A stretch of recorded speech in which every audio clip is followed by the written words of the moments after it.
Kaka, dada, mama, baba, kuwa mpole.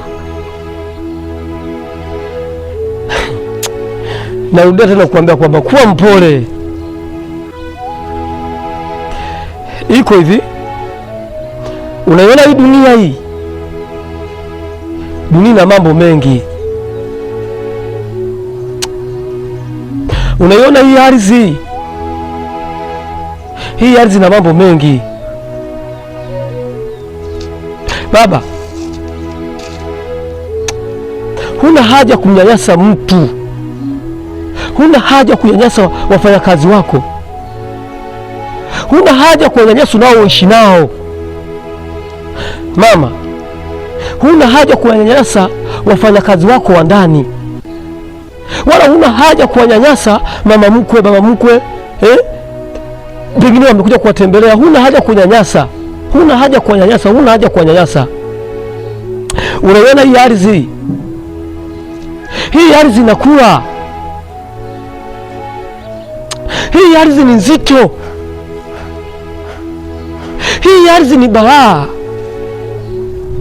hii ardhi imekula wengi, imekula matajiri, imekula maskini, imekula mafukara, imekula walemavu, imekula watoto wadogo, imekula watu wengi,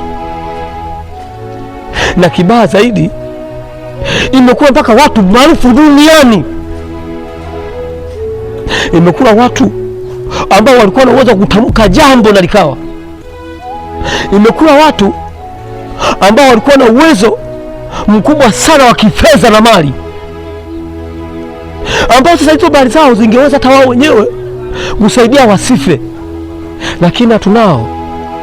Tulikuwa na warembo, tulikuwa na mahendesa boy. Unaniona mimi hapa, tulikuwa na msanii mkubwa hapa Tanzania kwetu, sio mwingine, Steven Charles Kanumba. Tulikuwa na watu maarufu duniani kama wakina Nyerere, wakina Magufuli. Leo hii hatunao tena, hatunao tena, hatunao tena, hatunao tena. Kuwa mpole, kuwa mpole. Huna haja kuona wenzao hawafai, huna haja kuona jamii, majirani unaoishi nao hawafai. Huna haja, huna haja, huna haja, huna haja. Dunia hii ni nzito, dunia hii tunapita, dunia hii tunapita. Huna haja, huna haja. Kuwa mpole, kuwa mpole. Ukitaka kujua kwamba inataka mpole, tembelea sehemu za makaburi, uone waliolala. Sio maskini wale, na sio kwamba walikuwa wagonjwa wale, sio kwamba walikuwa sio matajiri wale. Wale walikuwa ni watu pengine wanaweza kawa na thamani kushinda vitu vyote duniani, lakini hatunao. Kuwa mpole, kuwa mpole, kuwa mpole, kuwa mpole, kuwa mpole, kuwa mpole.